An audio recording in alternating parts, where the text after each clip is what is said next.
তোমারে কিন্তু আল্লাহর কাছে ফিরতে হবে।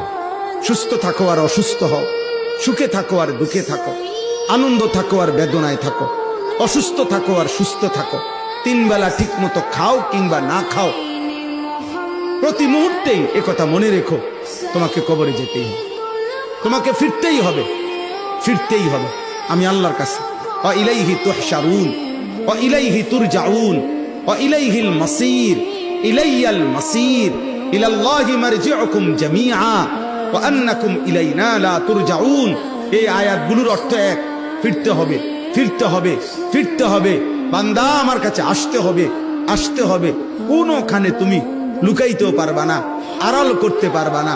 পৃথিবীর সবচেয়ে গোপন ঘরে গিয়েও মৃত্যু থেকে তুমি বাঁচতে পারবা না। 7 তবক জমিনের নিচে গিয়েও বাঁচবে না। আটলান্টিক মহাসাগরের গভীর তলদেশে গিয়েও তুমি বাঁচতে পারবা না। হিমালয় পর্বতের চূড়ায় গিয়েও